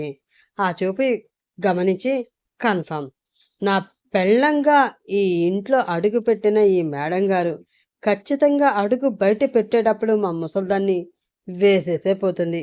అసలే మా ముసల్దానికి నోటి దురుసు బాగా ఎక్కువ, ఎవరినో ఒకరిని కెలకందే నిద్రపట్టి సావదు దానికి. కాబట్టి అతి త్వరలోనే ఈ రాక్షసి చేతిలో బకెట్ తన్నేయడం గ్యారంటీ. దీని ఫ్యూచర్ నాకు అర్థమైపోతుంది అని మనసులో అనుకుంటూ తల కొట్టుకున్నాడు కీర్తన్. సరే అని అంటూ వాడికి హారతిస్తూ ఉంది అంజలి. కానీ ఆమె మొహంలో మాత్రం నవ్వులేదు. హారతి ఇచ్చి వాళ్ళిద్దరికీ బొట్టులు పెట్టి కుడికాలు పెట్టి లోపలికి రండి అని బిక్కమొహం పెట్టుకుని చెప్పిన ఆమెను చూసి, అట్టా ఎట్టా వస్తాం మరదల పిల్ల, నేను మీ అన్నతో కలిసి నా ఇంట్లో తొలుగు అడుగు పెట్టాలి అంటే నాకు హారతిచ్చి లోపలికి ఆహ్వానించిన నువ్వు నవ్వుతూ ఆ మాట చెప్పాలి కదా. నీ మొహంలో ఆ నవ్వు లేకపోతే నేనెట్టా లోపలికి అడుగు పెట్టేది అడిగింది శాన్వి. ఆ మాటతో అందరి మొహాలు కొంచెం డల్గా మారాయి. అలా ఏమీ అనుకోకమ్మా, వాళ్ళ అన్నయ్య పెళ్లి మీద అది చాలా ఆశలు పెట్టుకుంది. సడన్గా వాడు ఇలా చేసేసరికి కొంచెం అప్సెట్ అయింది. దాని గురించి పట్టించుకోకుండా ముందు మీరు లోపలికి రామ్మా అన్నాడు పరశురాం. అట్టా ఎట్టా వస్తాను మామా, ఆడబడుచు అంటే అర్ధమొగుడు అంటా ఉంటారు, అట్లాంటి అర్ధమగడు అలిగితే అలక తీర్చే బాధ్యత నాకు ఉండాది కదా తన అలక తీరినాకే నేను నా కాలు ఇంట్లో మోపేది అని అంటూ తన మెడలో ఉన్న పెద్ద హారం తీసి ఆ హారతి పళ్ళెంలో వేసి, ఇదిగో మర్దలి పిల్ల, నువ్వు అడిగిన ఆడబడుచు కట్నం సరిపోయినాదా, లేదా ఇంకా ఏటైనా కావాలా? కావాలి అంటే ఏ మాత్రం మొహమాట పడకుండా అడుగు, నీకు ఈ వదినమ్మ ఉండాది కదా అంటూ నవ్వుతూ అడిగింది శాన్వి. ఆ హారాన్ని చూసిన వెంటనే అందరి కళ్ళు నక్షత్రాల్లా మెరిశాయి. అయ్యో, మీరు మరీనీ వదిన, నేనేదో వాడిని సరదాగా ఆట పట్టిద్దాము అని అలా అడిగాను అంతే. నాకింత కాస్ట్లీ గిఫ్ట్లు ఏమీ అవసరం లేదు. ప్రేమగా మరదలి పిల్ల అన్నావు కదా, ఆ పిలుపు చాలు అని అంటూ ఆ పళ్ళెంలో ఉన్న ఆ నగ తీసి ఆమెకి వెనక్కి ఇచ్చేయబోయింది అంజలి. నువ్వే అంటున్నావు కదమ్మా ప్రేమగా పిలుస్తున్నాను అని. మరి అదే ప్రేమతో బహుమతి ఇస్తే తీసుకొనడానికి ఏంది ఇబ్బంది? తీసుకో మరదల పిల్ల, మనస్ఫూర్తిగా ఇస్తుండా అంది శాన్వి. ఆ మాటతో తన తండ్రి వైపు చూసింది అంజలి, తీసుకోనా అన్నట్లు.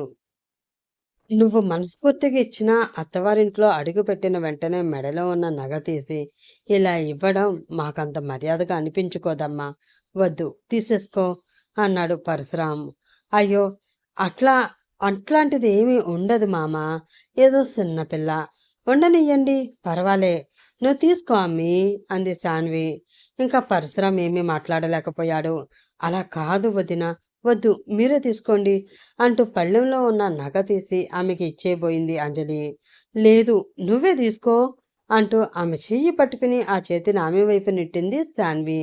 కాదు వదిన, మీరే తీసుకోండి అంటూ శాన్వి వైపు తన చేతిని జరిపింది అంజలి. లేదు, నువ్వే తీసుకో అంటూ ఆమె వైపు జరిపింది శాన్వి. కాదు, మీరే తీసుకోండి అంది అంజలి.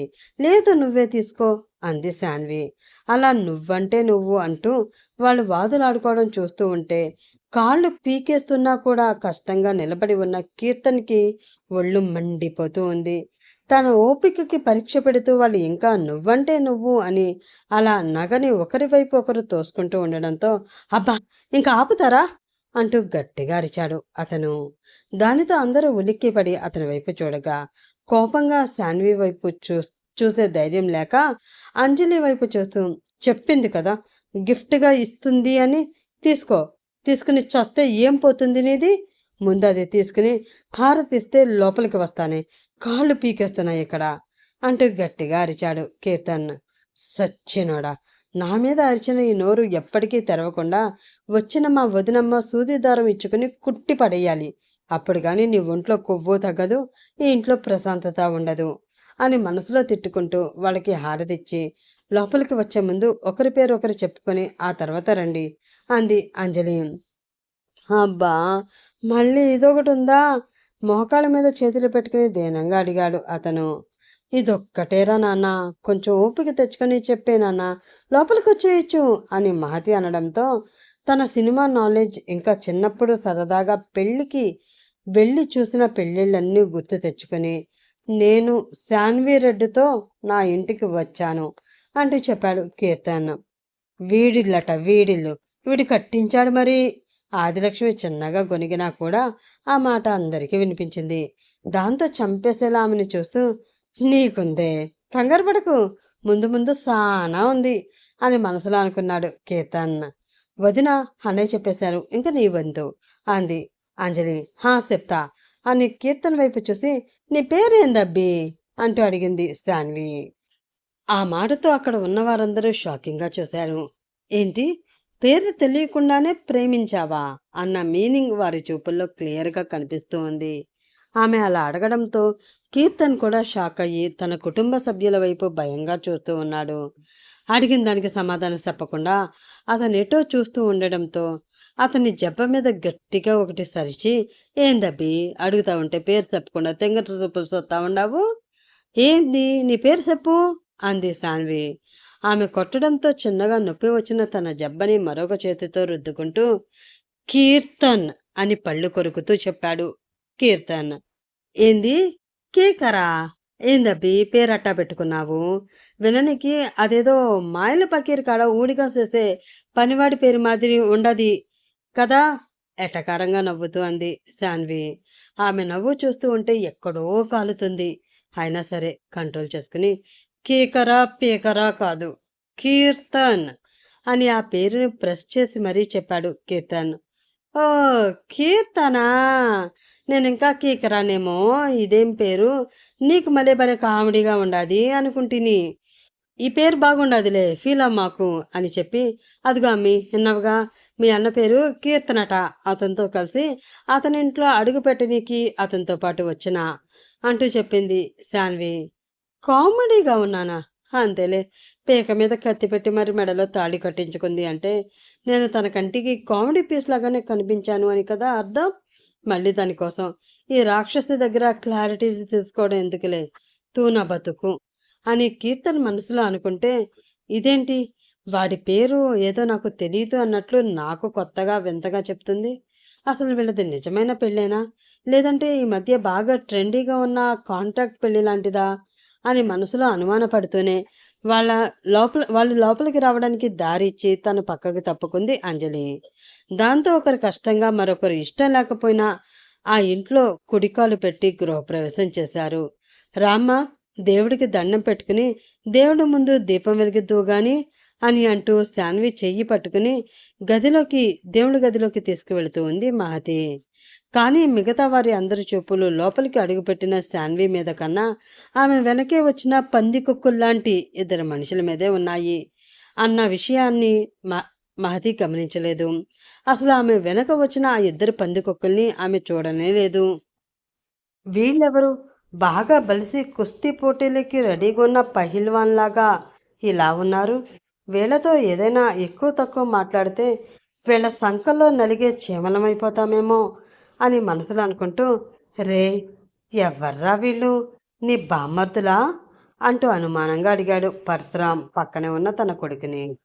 లోపలికి రావడమే అక్కడ ఉన్న సోఫాలో కూర్చుని వెనక్కి తల వాల్చి కొంచెం రిలాక్స్డ్గా ఫీల్ అవుతున్న కీర్తన్ అతని మాటతో ఒక్కసారిగా తల పైకెత్తి అతని వైపు చూసి, కాదు నాన్న, నాకు కురివి పెట్టడానికి వచ్చిన బ్రహ్మ రాక్షసులు. వాళ్ళతో ఎక్కువ తక్కువ మాట్లాడావు అంటే నీ ఇంట్లో నుంచి నిన్నే బయటికి గెంటి అసలు ఇది నా ఇల్లే కాదు అని నీ నోటితో చెప్పించి రోడ్లు పట్టుకుని తిరిగేలా చేస్తారు. అవసరమా నీకు అంటూ అడిగాడు కీర్తన్. అది అవసరం లేదురా, వాళ్ళు ఎవరైతే నాకెందుకు కానీ వాళ్ళు ఇంట్లో ఉంటేనే నాకు ప్రాబ్లం, అందుకే ఇంత డీటెయిల్గా అడుగుతున్నాను. పరాయి వాళ్ళు పనికిరాని వాళ్ళు అయితే బయటికి పంపించవచ్చు, కానీ నీ బామర్దులో లేదా నీ పెళ్ళం తరపు చుట్టాలైతే మొహం మీద బయటికి పొండు అని చెప్పడం బాగోదు కదరా.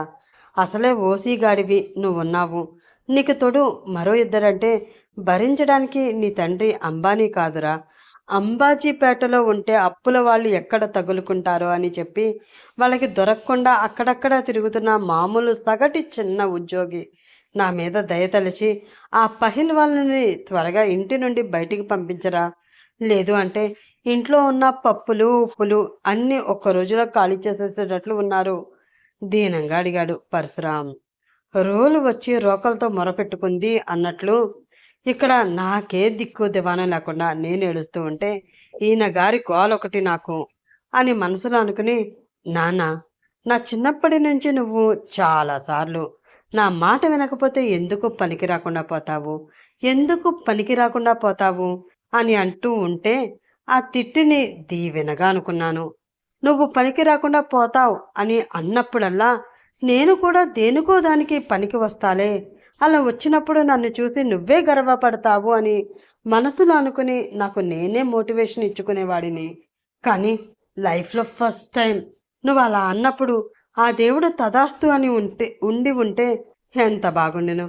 మా నాన్న నోటికే శక్తి ఉంటే ఎంత బాగుండును అనిపిస్తుంది. ఎందుకు పనికిరావు అంటే ఎవరికో ఒకరికి ఏదో ఒక రకంగా పనికి వస్తాను అనుకున్నాను, కానీ అలా పనికి వచ్చి నా జీవితం ఎటూ కానీ నావలా అయిపోతుంది అని అస్సలు అనుకోలేదు. ప్రజెంట్ నా పరిస్థితి మురికి కాలువలో పడిన కప్పలా తయారైంది. బయటికి వచ్చి బ్రతకలేను. ఆ కాలువలో మునిగి ఆ మురికి వాసన భరిస్తూ ముక్కు మూసుకుని అక్కడే చావాలేను. దయచేసి నా మీద దయతలచి కొంచెం ప్రశాంతంగా కాసేపు వదిలేసావు అంటే నా బుజ్జి బ్రెయిన్ని ప్రజెంట్ సిచ్యువేషన్కి అనుకూలంగా మార్చుకుని నెక్స్ట్ ఏం చేయాలో ఆలోచించుకుంటాను అని చాలా దీనంగా బతిమిలాడాడు కీర్తన్. అతన్ని ఒక పిచ్చివాడిని చూసినట్లు అతని వైపు ఒక చూపు చూసి, అంతా బాగానే చెప్పావురా, ఏదో అర్థమయ్యి అవనట్లు. నాకు కూడా కొంచెం అర్థమయ్యింది. కానీ ఈ మురికి కాలువ అన్నావు చూడు, అది ఎవరినన్నావో అర్థం కాలేదు. నీ దృష్టిలో ఆ కాలువ నేనైతే కాదు కదా? అనుమానంగా అడిగాడు పరశురాం. ఆ మాటతో అతనికి ఒక దండం పెట్టి అక్కడి నుంచి తన గదిలోకి వెళ్ళిపోయాడు కీర్తన్. నువ్వు చెప్పిన మాటలేమీ అర్థం కాలేదు, కానీ నువ్వు మాత్రం ఈ పెళ్ళి ఇష్టం లేకుండా చేసుకున్నావు అని అర్థమవుతుంది. పైగా అమ్మాయిని చూస్తూ ఉంటే చాలా గొప్పింటి అమ్మాయిలా ఉంది. అంత గొప్పింటి అమ్మాయి నిన్ను పెళ్లి చేసుకుంది అంటే నాకు తెలిసి ఒకటి, తన ఆస్తి చూసి వాళ్ళ ఇంట్లో ఎవరో ఒకరిని నువ్వు కిడ్నాప్ చేసి తనని బలవంతంగా అయినా ఈ పెళ్లి చేసుకుని ఉండాలి. లేదు అంటే ఏదో ఒక చెయ్యకూడని పని నువ్వు చేస్తే ఆ పిల్లకి బాగా కాలి నీ చేత తన మెడలో తాళి కట్టించుకుని ఉండాలి. ఇందులో ఏం జరిగిందో తెలుసుకుంటేనే కానీ నాకు ప్రశాంతత ఉండదురా అని మనసులో అనుకున్నాడు పరశురాం. దేవుడి ముందు దీపం పెట్టి బయటికి వచ్చిన శాన్వి అక్కడే ఉన్న మహతిని చూసి, బాగా అలసిపోయి ఉండాను, కొంచెం గది చూపిస్తే ఫ్రెష్ అవ్వాలా అంటూ అడిగింది. ఆ మాటతో అన్నయ్య గది పైన, రండి చూపిస్తాను అంటూ ఆమె చెయ్యి పట్టుకుంది అంజలి. అది చూసి, అంజు నువ్వు ఆగమ్మా, అప్పుడే వదినని అన్నయ్య గదికి తీసుకువెళ్ళకూడదు, తనని నీ గదికి తీసుకువెళ్ళు, అక్కడే ఫ్రెష్ అయ్యి అక్కడే రెస్ట్ తీసుకుంటుంది అంటూ చెప్పింది మహతి. దానితో సరే అమ్మా అని శాన్విని తన గదికి తీసుకువెళ్ళింది అంజలి. అప్పుడే ఏదో గూడ్స్ బండి చాలా దగ్గర నుండి వెళుతున్న సౌండ్ చెవులకు వినిపించడంతో వెళుతున్న కోడలి వైపు మురిపెంగా చూస్తున్న మహతి చూపు అటువైపు మళ్ళింది. అక్కడ 3 సీటర్ సోఫాలో 2 మనుషులు బాగా ఇరుకుగా కూర్చుని తలలు వెనక్కి వాల్చి గురక పెడుతూ కనిపించారు. వాళ్ళని చూసిన మహతి ఒక్కసారిగా భయపడింది. అక్కడే ఉన్న పరశురాం ఆమె భుజం చుట్టూ చేయివేసి, ఏయ్ తట్టుకో, గ్రహాంతర వాసులేమీ కాదు, మనలాంటి మామూలు మనుషులే, కాకపోతే కొంచెం భారీ శరీరాలు అంతే అని అనడంతో తన వీపు మీద చిన్నగా చరుచుకుంటూ, వీళ్ళే మనుషులండి బాబు, ఒక్కొక్కరు ఇంత ఉన్నారు, పైగా గురక చూడండి, ఆ సౌండ్కి మన ఇల్లంతా అదిరిపోతుంది, ఏ మూల నుంచి ఏ పెచ్చు ఊడి ఎవరి తల మీద పడుతుందో కూడా చెప్పలేము, భయంగా అంది మహతి. ఆ భయం నాకు ఉందే, అందుకే ఎక్కడైతే పెచ్చులు ఊడి పడే ప్రమాదం ఉందో అక్కడ కూర్చోకుండా ఇలా ఇల్లంతా తిరుగుతున్నాను. లేకపోతే వీళ్ళ విషయం అంటావా, వీళ్ళు నీ కొడుక్కి చాలా దగ్గర చుట్టాలే, బావమరిది వరస, ఒక్క క్షణం కూడా వాడిని వదిలి వీళ్ళు ఉండరట. కాబట్టి ఇక నుంచి ఈ గురక సౌండ్ మనం అలవాటు చేసుకోక తప్పదు. అలాగే ఈ రోజు నుంచి కొంచెం ఎసర ఎక్కువ, అంటే రోజు మనందరికీ వండేదానికన్నా ఒక 2-3 కేజీలు ఎక్కువ వండి పెట్టు, అది కూడా సరిపోతుందో లేదో డౌటు, కానీ మొదటి రోజు కదా, దానితో సరిపెడదాం అంటూ చెప్పాడు పరశురాం. ఆ మాటకి మహతికి కళ్ళు తిరిగినంత పని అయింది. గదిలోకి వచ్చిన కీర్తన్ ఆవేశంగా అటు ఇటు తిరుగుతూ, ఒరేయ్ బాబిగే, నిన్ను గొయ్యి తీసి కప్పెట్టా, ఎంత పని చేసావురా పనికి మాలిన వెధవా, నువ్వు ఎక్కడ ఉన్నావో తెలియదు కానీ ఖచ్చితంగా నా ఉసురు తగిలి నాశనమైపోతావురా మొదనష్టపు సచ్చినోడా, అసలు జీవితంలో పెళ్ళే వద్దు, ఒకవేళ చేసుకున్నా కూడా మినిమం హీరోయిన్ రేంజ్కి ఏమాత్రం తగ్గని అందమైన కుందనపు బొమ్మని చూసి చేసుకోవాలి అనుకున్నాను కదరా, కానీ నీ జీవితం బాగుపడడం కోసం సీరియల్స్లో లేడీ విలన్స్ కన్నా డేంజరస్గా ఉన్న దీన్ని తీసుకువచ్చి నా మెడకి తగిలించావంటా నీ దినం పెట్ట, ఇప్పుడు దీన్ని ఎలా వదిలించుకోవాలో ఏంటో అర్థం కావడం లేదు అని అనుకుంటూ తన 2 చేతులతో తలబాదుకుంటూ విపరీతంగా ఆలోచిస్తూ ఉన్నాడు కీర్తన్. ఆ ఆలోచనలో అతను నిద్ర, ఆకలి, అలసట అన్నీ మర్చిపోయాడు. మరోవైపు ఫ్రెష్ అయి వచ్చిన శాన్వికి తన డ్రెస్ ఇచ్చింది అంజలి. అయ్యో పర్వాలేదమ్మీ, నా కాడ డ్రెస్సులు ఉండాయి, మా వాళ్ళు తెచ్చి ఉండారు అంటూ చెప్పి అప్పటికే ఆ గదికి చేరుకున్న తన బ్యాగ్ ఓపెన్ చేసి అందులో ఉన్న ఒక డ్రెస్ తీసుకుని వేసుకుంది శాన్వి. చాలా కాస్ట్లీగా ఎక్స్పెన్సివ్ డ్రెస్ అని చూడగానే తెలుస్తూ ఉన్న ఆ డ్రెస్ని చూసి, మీరు చాలా రిచ్ అనుకుంటా కదా వదినా అంటూ అడిగింది అంజలి. ఆ మాటకి చిన్నగా నవ్వుతూ, ఏ నీకెందుకు అట్టా అనిపిస్తుండాది అంటూ అడిగింది శాన్వి. నాకేటి, కనక మహాలక్ష్మిలా 7 వారాల నగలతో కళకళలాడిపోతున్నా నిన్ను చూస్తే ఎవరికైనా నాలాగే అనిపిస్తుంది. అలాగే ఇందాక లక్షలు విలువ చేసే నగ ఈజీగా తీసేసి హారతి పళ్ళెంలో వేసేసావు అంటే మీరు ఏ రేంజ్లో ఉన్నవారో ఆ మాత్రం అర్థం చేసుకోలేనా ఏంటి? పైగా ఇదిగో ఈ డ్రెస్లు నేను ఎప్పుడు ఇంత కాస్ట్లీ డ్రెస్ కళ్ళతో అయినా చూడలేదు తెలుసా? విరక్తిగా పెదవి విరుస్తూ అబ్బురంగా చెప్పింది అంజలి.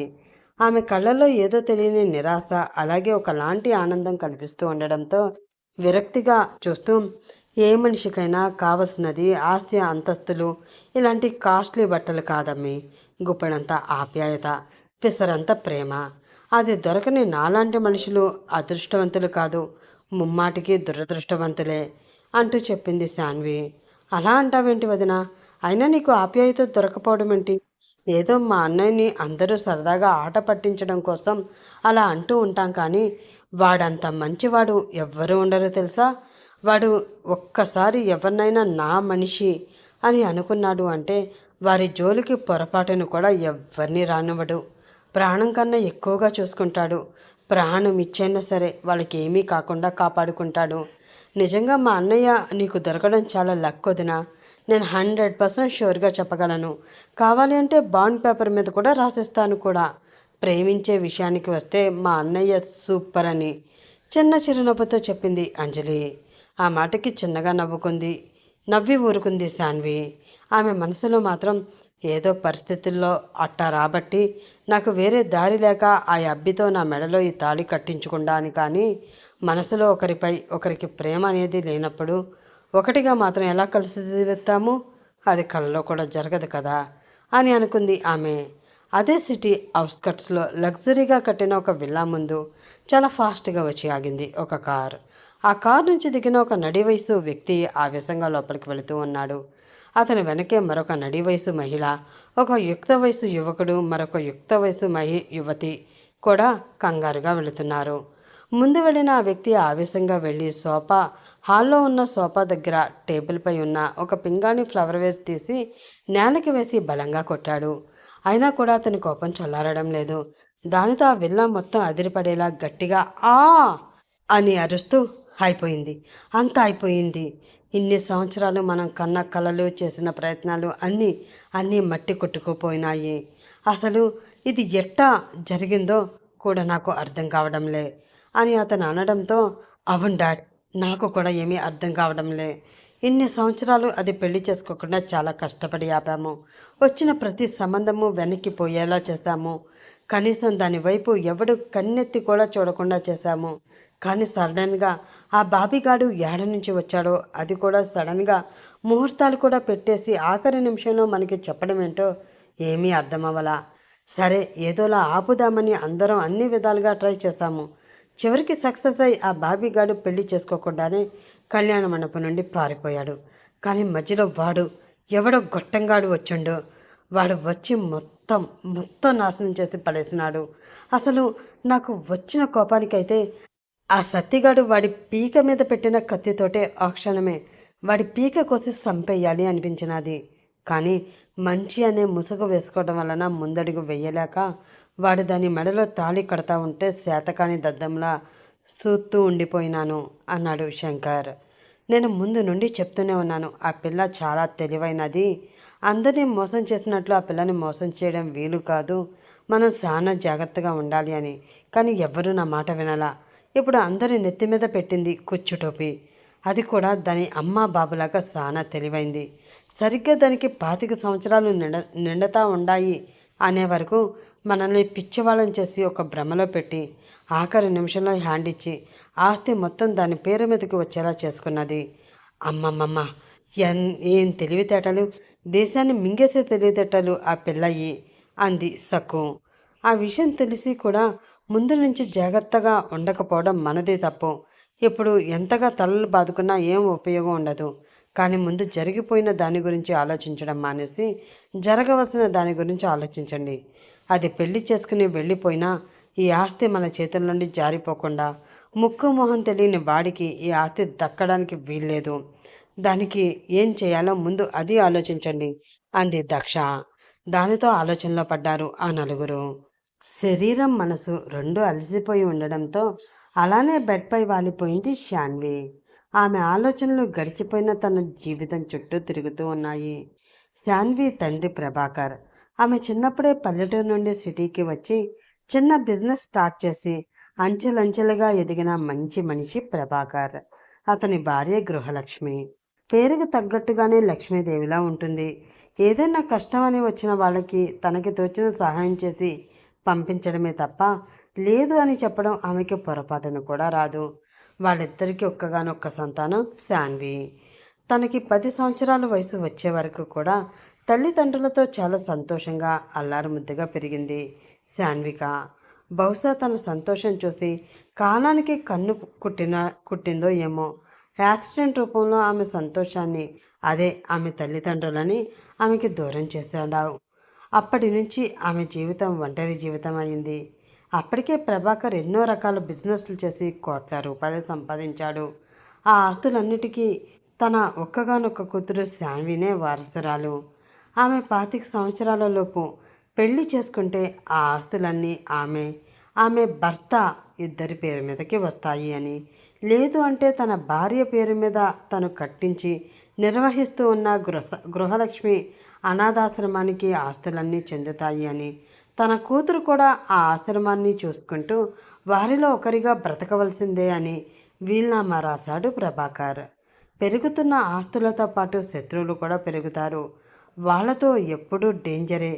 అది తన ఒక్కడికే కాదు, తన కూతురికి కూడా అని. ఒకవేళ అలా జరిగి తమకి ఏదన్నా అయితే ఆస్తులు అక్రమంగా పరుల పాలు అవడం ఇష్టం లేక అతను అలా వీలునామా రాయించిన అతని మరణంతో ముందుగానే వీలునామా రాసి మంచి పని చేశారు అని ప్రజలందరూ అనుకున్నారు. అప్పటి నుంచి శాన్వి బాగోగులు చూడడానికి ఒక మనిషి అవసరం పడింది. అలా ఆమె కోసం నియమించబడిన మనిషే ఆదినారాయణ. ప్రభాకర్ ఉన్నప్పటి నుంచి శాన్విని కంటికి రెప్పలా చూసుకుంటూ ఉన్నాడు ఆదినారాయణ.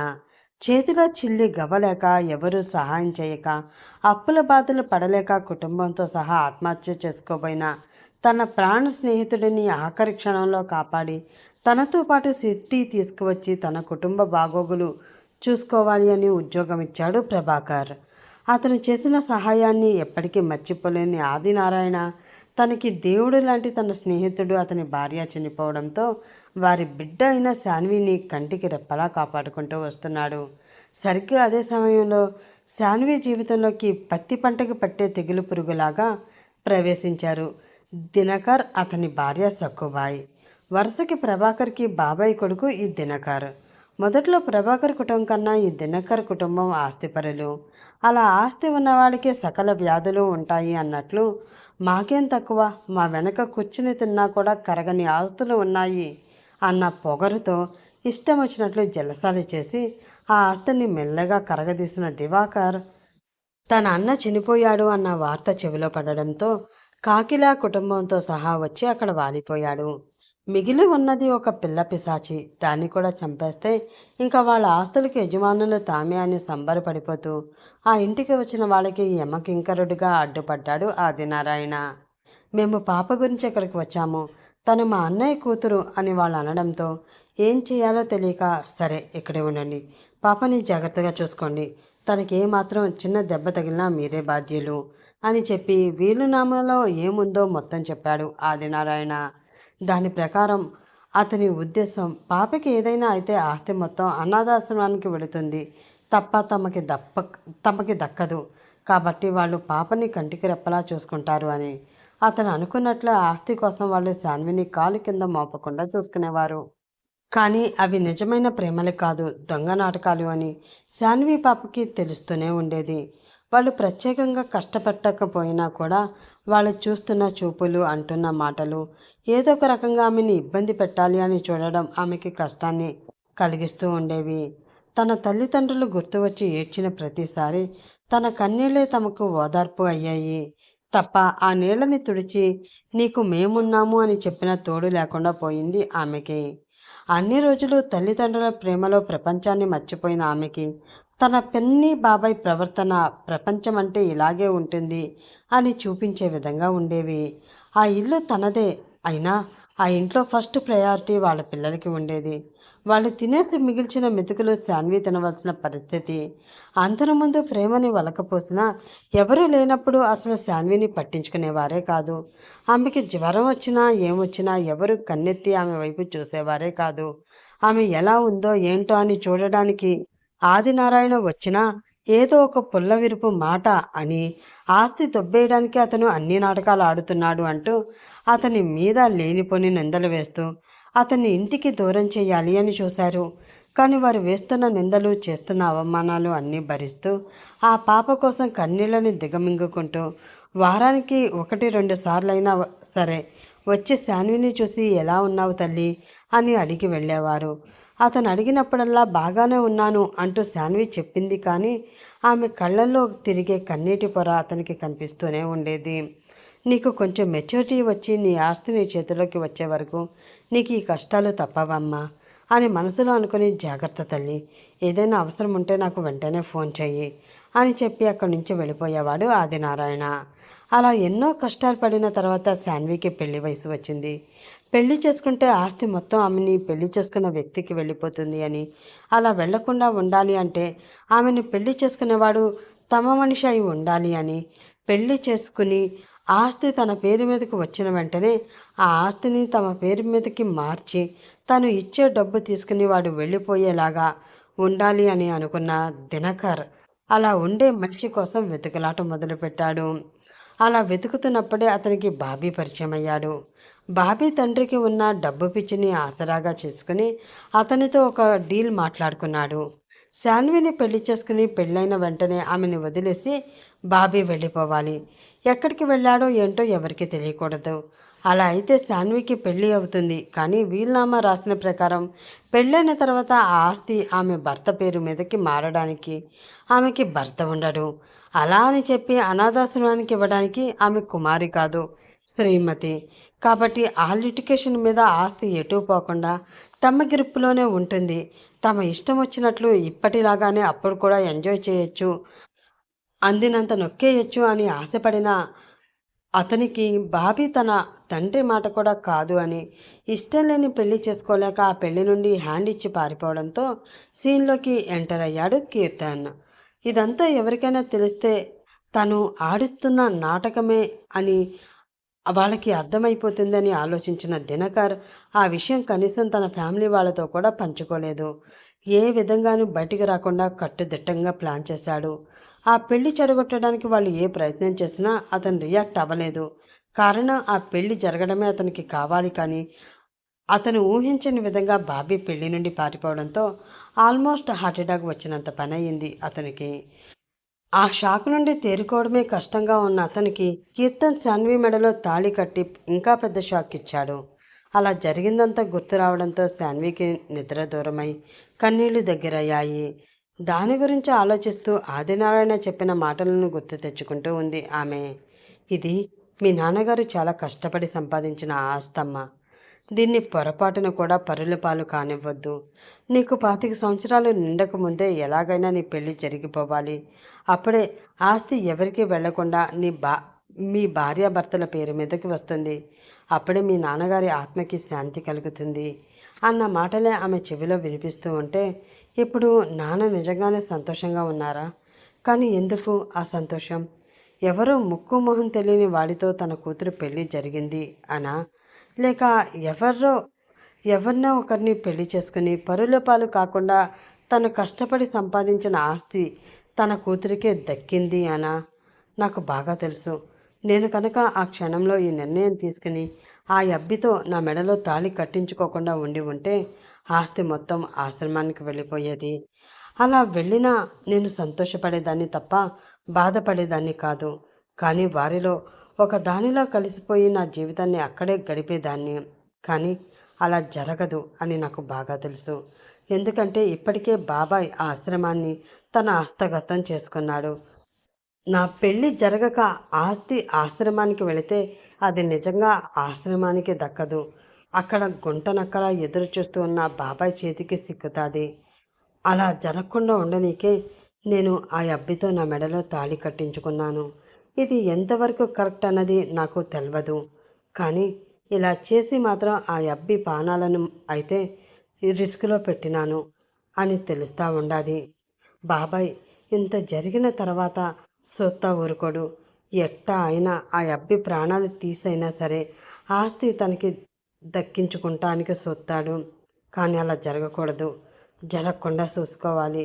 అట్నే ఆ అబ్బిని కూడా కాపాడుకోవాలి అని శాన్వి అనుకుంటూ ఉండగా, బాబోయ్ చచ్చాన్రా దేవుడోయ్ అంటూ బయట నుంచి వినిపించింది కీర్తన గొంతులోంచి వచ్చిన అరుపు. దానితో ఉలిక్కిపడి లేచిన శాన్వి, ఏటైనది?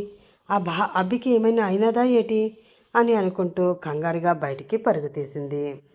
అలా ఆమె హాల్లోకి వచ్చేసరికి హాల్ మధ్యలో కింద కూలబడి అమ్మా బాబు అంటూ రాగాలు తీస్తూ కనిపించాడు కీర్తన్. కుటుంబ సభ్యులందరూ అతని చుట్టూ చేరిపోగా మహతి తన చీర కొంగు అతని తల మీద గట్టిగా పెట్టి పట్టుకుని కన్నీళ్లు పెట్టుకుంటూ కనిపించింది. అది చూసి కంగారుపడి ఏటైనది అంటూ అక్కడికి వెళ్ళిన శాన్వి అడగడంతో, అబ్బే ఏమీ లేదమ్మా, పైన దూలం పెచ్చి ఊడి ఈ దరిద్రుడి నెత్తి మీద పడింది. చిన్న దెబ్బే, కంగారు పడవలసిన అవసరం ఏమీ లేదు, కానీ ఈ తల్లి కొడుకులు కొంచెం ఎక్కువ చేస్తున్నారంతే అన్నాడు పరశురాం.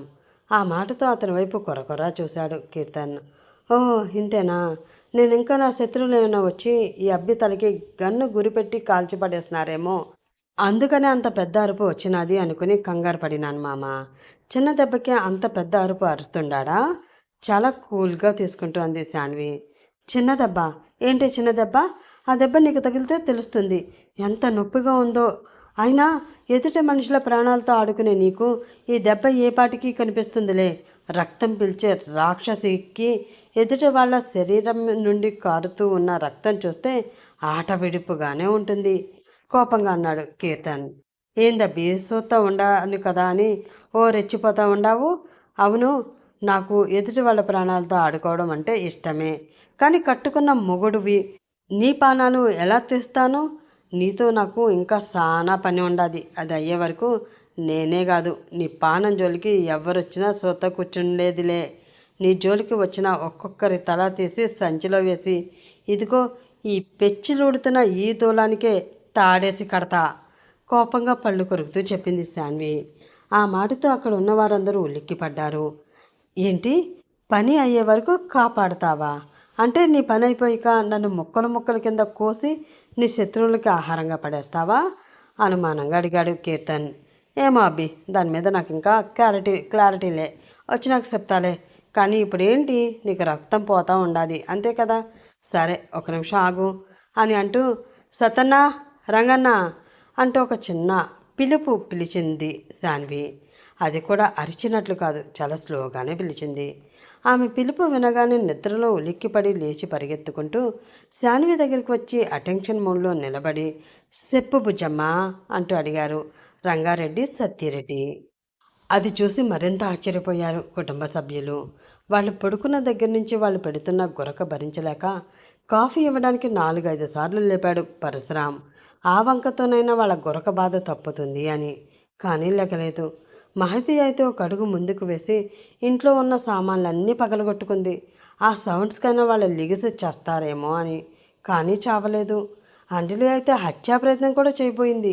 ఆఖరి నిమిషంలో పరశురాం చూసి ఆమెను గట్టిగా పట్టుకుని ఆపేశాడు. ఇంకా ముసలావిడైతే వాళ్ళ గురక సౌండ్ భరించలేక మేడెక్కి కూర్చుంది. ఎండలో మలమల మాడడానికైనా ఒప్పుకుంది, కానీ వాళ్ళ గురక సౌండ్ భరించలేకపోయింది పాపం ఆవిడ.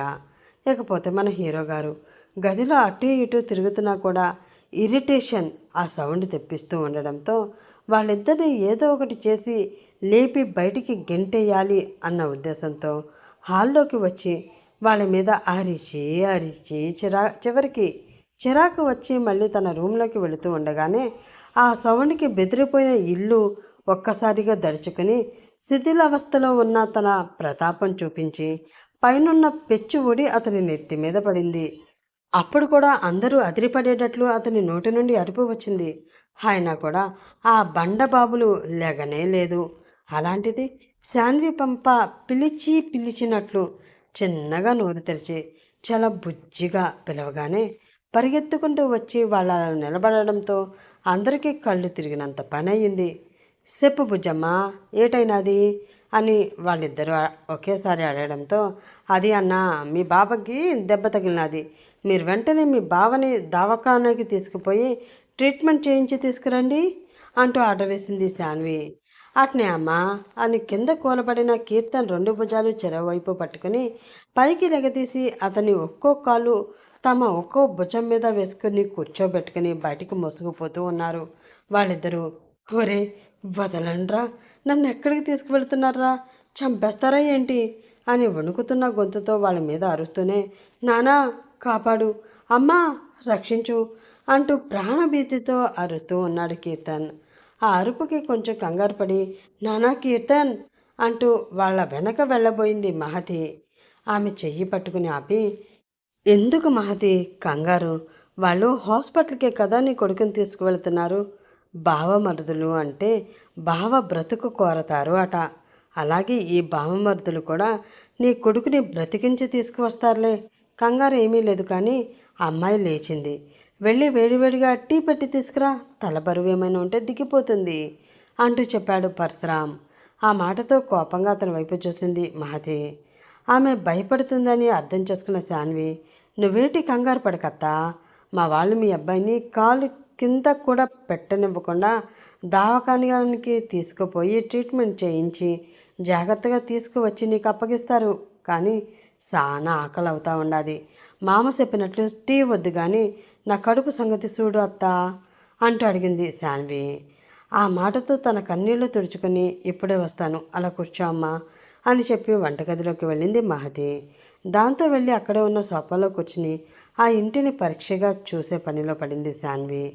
అవ్వడానికి డాబా ఇల్లే అయినా పైనంతా తడితడిగా ఉండి ఎక్కడికక్కడ పెచ్చులు ఊడిపోతూ గోడలు కూడా బాగా డ్యామేజ్ అయిపోయి రేపో మాపో కూలిపోయే ఇల్లులా ఉంది. పైన సీలింగ్లు కాదు కదా, కనీసం గోడలకి ప్లాస్టింగ్లు కూడా లేవు ఆ ఇంటికి. ఆ ఇంటిని కొంచెం వింతగా చూస్తూ ఇట్లాంటి ఇంట్లో ఉంటే ఎప్పటికైనా ప్రమాదమే, అర్జెంటుగా ఇంటిని మార్చి ఏర్పాటు చేయాలా అని మనసులో అనుకుంది శాన్వి. ఆమెకి ఒక పక్కకి ఉన్న సోఫాలో కూర్చుని ఆమె వైపు తీక్షణంగా చూస్తూ మీ పెళ్ళి ఎలా జరిగిందమ్మా అంటూ అడిగాడు పరశురాం. ఆ ప్రశ్నకి శాన్వి ఏం సమాధానం చెప్తుంది? అసలు ఈ కథ ఎలా మలుపు తిరగబోతుంది? మంచి లవ్ అండ్ ఎఫెక్షన్తో కామెడీగా రన్ అయ్యే ఈ సిరీస్ని మీరెవరూ మిస్ అవ్వద్దు ఫ్రెండ్స్. చాలామంది కామెడీ మిస్ అవుతుంది అని అనడంతో ఇలా ట్రై చేశాను. ఎలా ఉందో చెప్పండి. అలాగే రాబోయే ఎపిసోడ్స్ కోసం మీరు ఎదురు చూస్తూ కామెంట్స్ చేస్తేనే మీకోసం మంచి మంచి ఎపిసోడ్స్ చేసి తీసుకుని వస్తాను. సో అందరూ వెయిట్ చేస్తూ ఉండండి. మరొక ఎపిసోడ్లో మళ్ళీ మరొక రోజు కలుసుకుంటాను. అప్పటి వరకు by bye friends. Have a nice day.